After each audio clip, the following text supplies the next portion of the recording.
Hello, everyone. Hi, thanks for coming back for another show of AI Would Agree. Do you know what?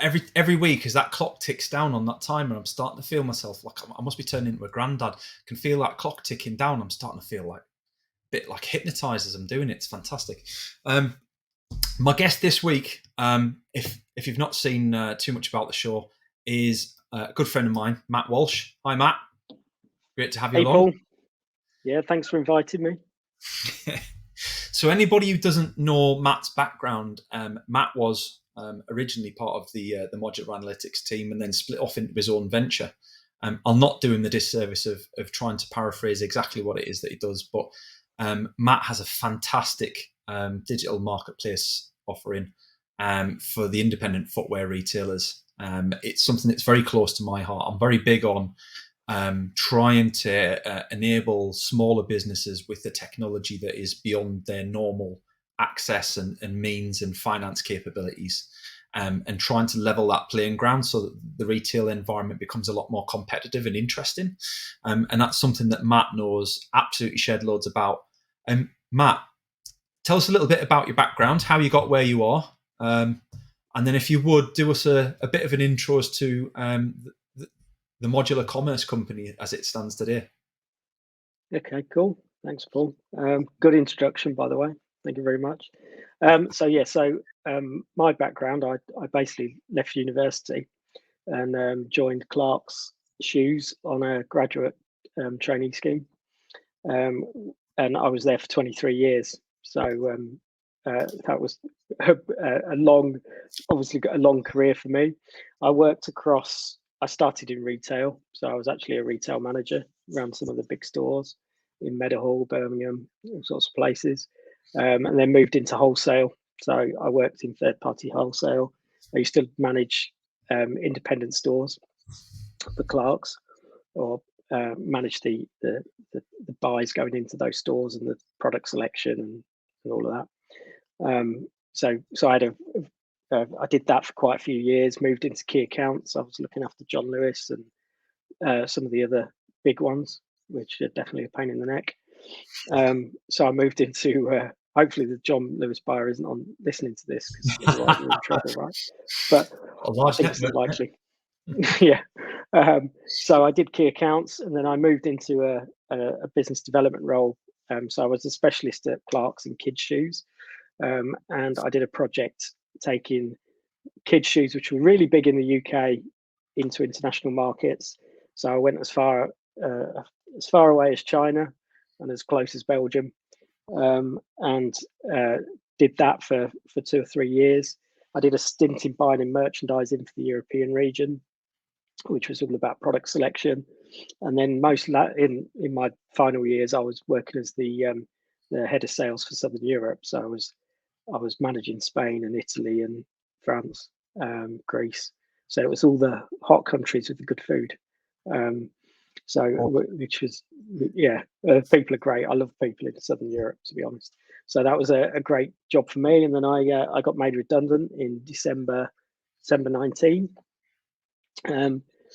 Basically went off, did a bit of traveling because I'd never had the chance. As I've just funny enough said to someone this afternoon on a call, they were asking me about how I thought they should approach their 20s. And I said, well, in my 20s, I just started in a job and got stuck and never left. So I advise you probably don't do that. So I did a little bit of traveling. Obviously, by this point, I was in my mid 40s. So, and then basically, obviously, COVID happened. Or I probably flew back from Sri Lanka with COVID, to be fair. And obviously the job market was frozen. I did do a few interviews, didn't really get anywhere. And I basically bumped into Jimmy Hosang, who obviously you know is your leader at the modular analytics company. He wanted to get into retail. So I started a project, obviously, with him and Sean and yourself, which again was all about, as you said, TMAC's very much about democratizing technology and about helping the kind of smaller guys trade with the bigger guys, which that was really what kind of appealed to me at modular analytics. And then obviously I got this great opportunity to split off with the technology and for modular commerce, which obviously did with James Radford. So, and we've got a nice small team who are all either footwear or independent retail, or obviously e-commerce specialists. So what I identified when I was going through that whole kind of period with just starting with TMAC, and obviously all the stores were closed, nobody could trade.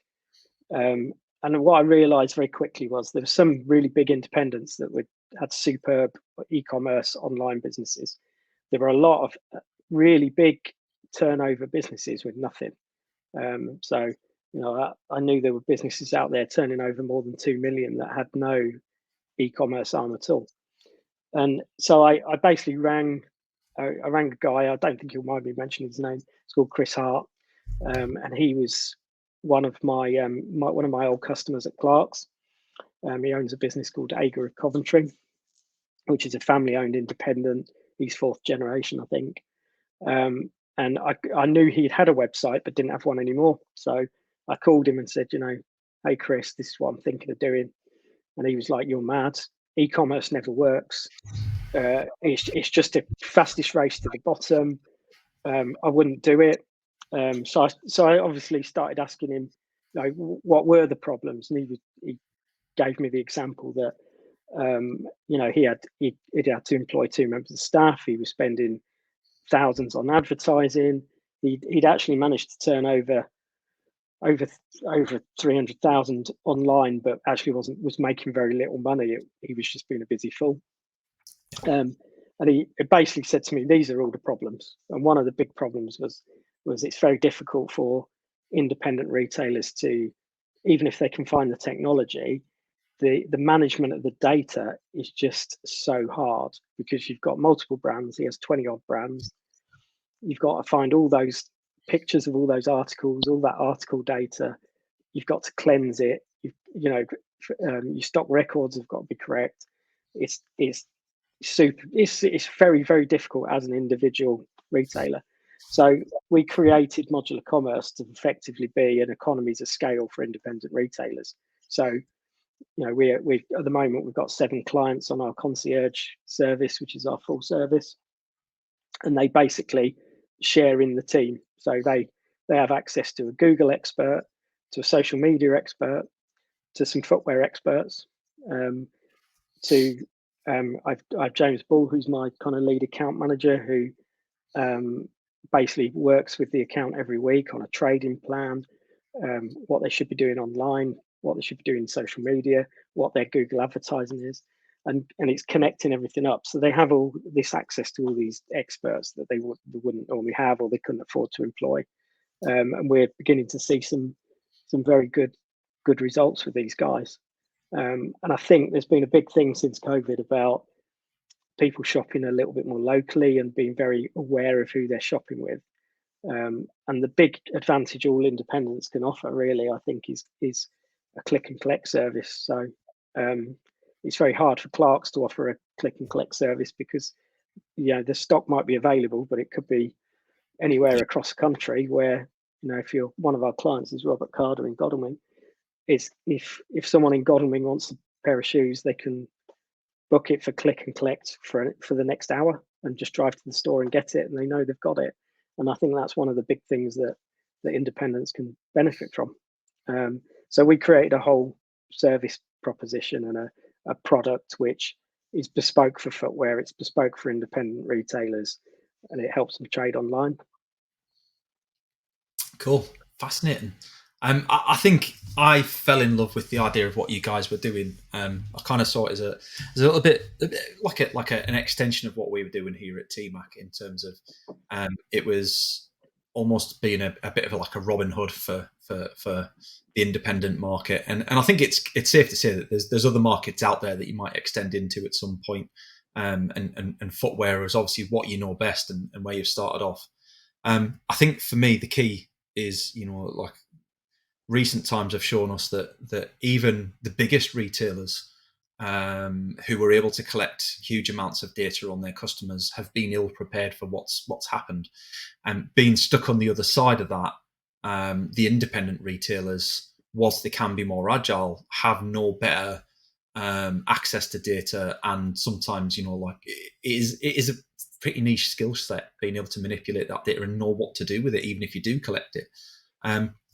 So for me, what you guys do enables the independent retailers to be much more agile in terms of what they do. But I guess there's a lot of your clients that it's safe to say have very little interest in the e-commerce experience itself. It's kind of just an extension of what they're already doing. Their main focus, if I'm right, is what's happening in the stores and their customer experience in the stores. So how do you go about making that simple enough that people who have no previous experience with e-commerce or very little aptitude for it can access that and do well with it? The key takeaways.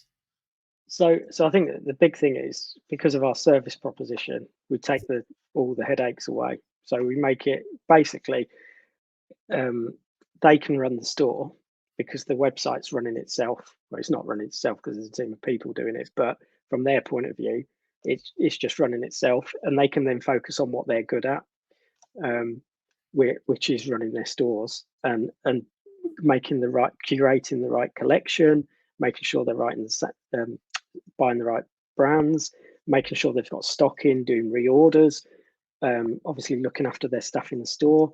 So it kind of means that the internet's almost like it's a switch that they can switch on, and basically it becomes an extra sales channel, and that comes from the product and the service proposition. Where I'm actually doing a webinar with the British Footwear Association in a couple of weeks' time about the 5 pitfalls of online trading. And one of them is, people do think, well, I can just switch this website on and it's easy, and it's actually not.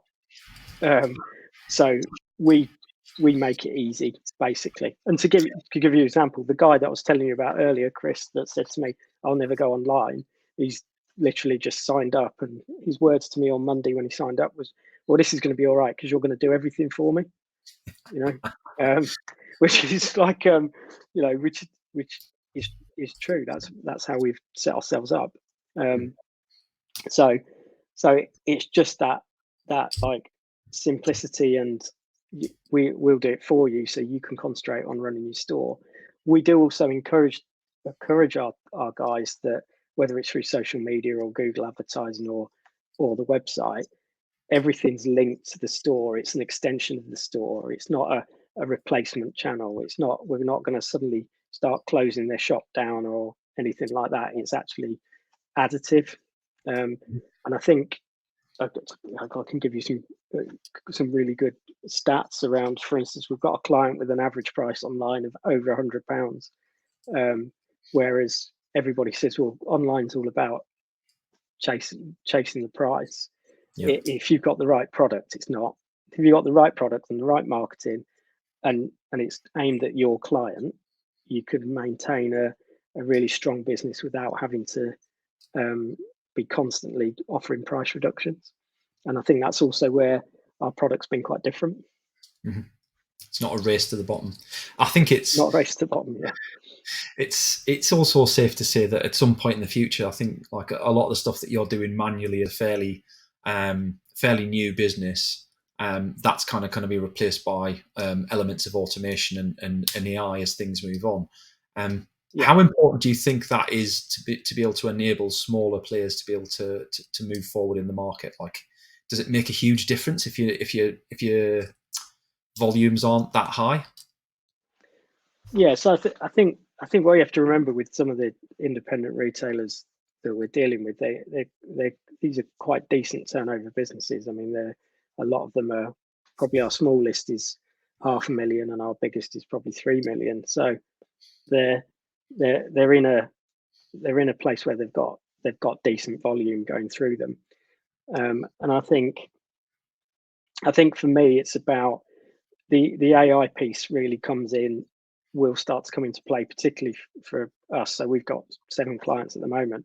We know when we get to 10, we need to be fully automated, which is what we're working towards at the moment. So we're obviously with TMAC, we're in this place where we're creating this kind of new content management portal, which for for independent retailers in footwear will be amazing, because it'll mean that no longer do they have to like take a picture of a shoe when it comes in to put it online, because we'll hold the data from a source. So often the brands are quite happy to give you their assets, because obviously they want to look good online. And actually we encourage people where if they've got a brand that doesn't give them assets, we're like, well, actually don't put that one online, because it's just going to make your proposition look weak. So once that's all automated, it does mean that an independent retailer can really benefit from that. I mean, to give you an idea, some of the independent retailers that I still speak to that are still literally taking a picture of every single shoe as it comes into the store. And it takes hours of work, because you've got to Photoshop it, you've got to edit, you've got to bring it down to the right size for the internet. So if with us and our kind of automated platform, we'll just be able to push that article data out into multiple websites, which will just to speed everything up. And that's where I think it's probably not AI really, it's machine learning, isn't it really? But also we'll be able to train programs so that it kind of knows which products to put in bestsellers, for instance. So many websites I go on, particularly from certain DIY websites, which we're not allowed to mention, but it's a bit like the BBC. But it with those websites, they often find that they're the way they're configured is totally different to ours. But anyway, I don't even know where I was going there, Paul, to be fair. But but yeah, so I think so with those kind of where you've got like your bestsellers, right? If you look in some certain websites, the bestsellers are just the last article that's been loaded, because the programming doesn't know. Whereas obviously our programming, once we've trained the machine, will go, because it's also not necessarily about volume. So if on our websites we just did volume, our bestsellers would be black school plimsolls, because like every child has to go to school in a black plimsoll. But we don't want to show that online, because like if they're going to buy that anyway. So it's training the machine to know what. So do you train the machine to show the highest value products, or and we can do that within our kind of technology, which is quite different from some of the other DIY websites. It's interesting. I guess it all boils down to that core philosophy that technology should be there to empower people, not replace them. And I think the way you guys are using that technology is a prime example of that, in terms of the footwear retailers. Their expertise isn't in technology, it's not in data, it's not in how they use it, and there's a lot of technology providers out there starting to recognize this and trying to do things with it. Where they fall down usually is the fact that they're not an SME in the marketplace they're trying to reach. So they're a tech business trying to reach a very niche business marketplace like yours, like footwear. I don't have a background in footwear, and I couldn't talk to your customers with the confidence and experience that you can to offer them the services that you do. So it's about taking that SME knowledge that we've both got in our own respective environments and applying that through technology to help people get back to what they do best. And what they do best is sell shoes in a physical store, not running websites. And I think that's, it's simplistic in its beauty. It's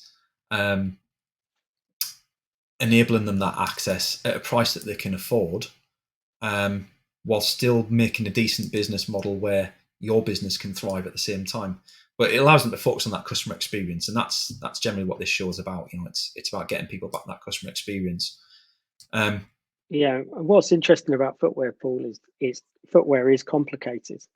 So the other thing, particularly for online trading, is you could have a particular children's shoe which could have 48 different options, 48 different SKUs, whereas generally a t-shirt or a jumper's got 6 options and then it's in a number of colors.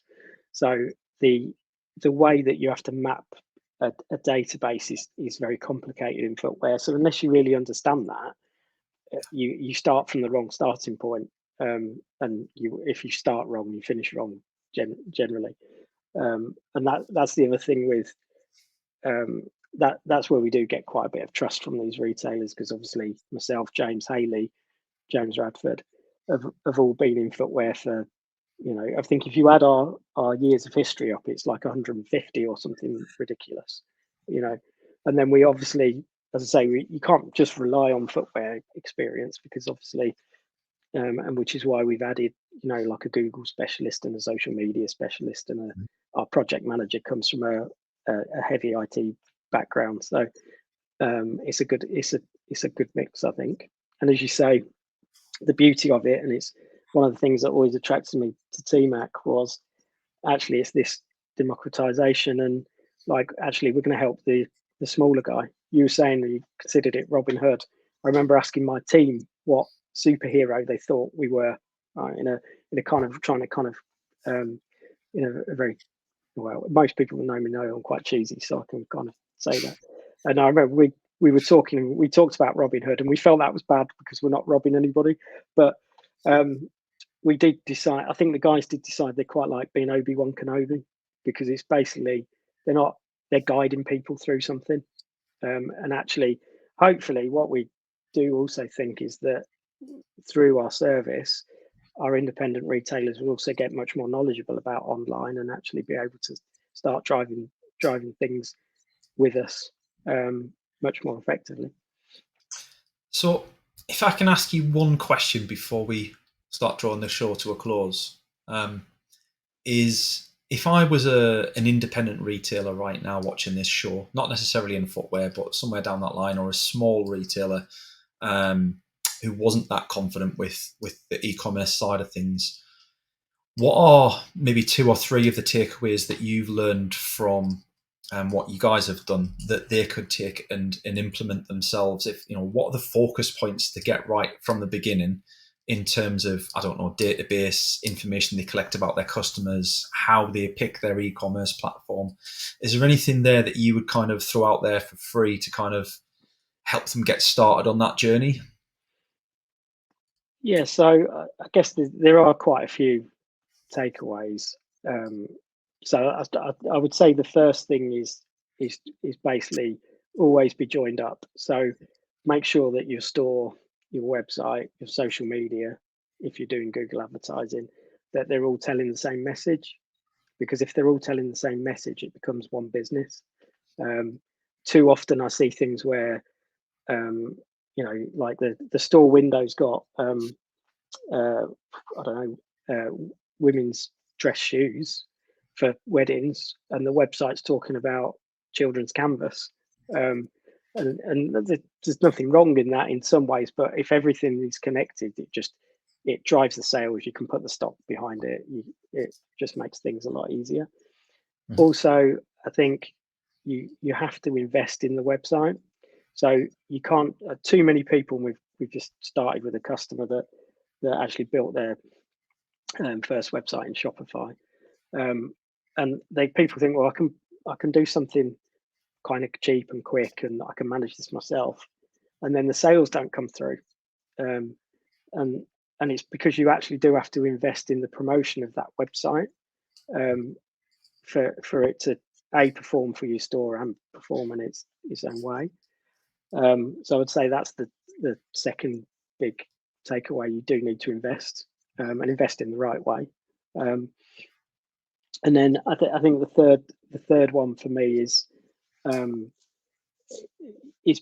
would be basically around how is always try and analyze what's going on in the website and in the store. So too often I kind of hear of independent retail where they for instance don't know how much of a particular brand they've sold, or how well something's doing, because either the data's not there or it's too difficult to manage. And it's the same online. The number of people we come across where we have a support package if you don't have our website, and we can come in and support you. And the first question I ask is, if you got Google Analytics? And 9 times out of 10 they go no. So we go and set it up for them. We go, oh, look, you've actually got 200 people a week visiting your website, but nobody's buying. Let's find out why, and we can see where people are dropping off. But unless you're analysing it, you kind of won't learn, and you won't be able to improve your website as a service. Yeah, I think those would be the big three things for me. Not all websites are created equal, and I think when I speak to a lot of people, and I'm one of those people that a lot of people come to for advice on websites, because they know I don't build them myself, but they know I've got lots of people, lots of connections who do. All websites are not created equal, and a lot of people go out there and they ask for a business quote, and there tends to be two ends of the spectrum. There tends to be the more expensive end, which everybody gets a real shock at because they can't believe a website would cost that much money when they expect it to be like around the £500 mark. And people are getting quotes for 10, 15K, and they can't see the value in that. So there's a couple of takeaways there. Is one, if you're one of those businesses that produces websites for smaller businesses, you need to work really hard on helping that business understand the real value of the website. And because most people don't, they just think they need one as a kind of digital placeholder for them. When in actual fact, there's so much business that can be driven through it. The other side of things is that those people that are producing the cheaper websites, to a certain extent, unless you catch it lucky, you get what you pay for. And if you want to be able to understand the real value of your website, you're not going to get it with those cheaper sort of DIY websites that you can get online. Whether you choose to go with a more expensive website or not is entirely up to you. But the value of data that you can get from them, and I think we're seeing that more and more now. People are starting to understand that there is value there. They don't necessarily know what it is. They know there's value in their data, but they have no idea how to collect it, how to organize it, or what to do with it when they do get it into that state. And that's where I'd advise, whether it's Matt or whether it's somebody who's in a similar sort of position with another business, like you really do need to have that expert that you can call on. And ideally you need to find somebody that's in your same niche, or your same industry at the very least, who's been there and done it themselves.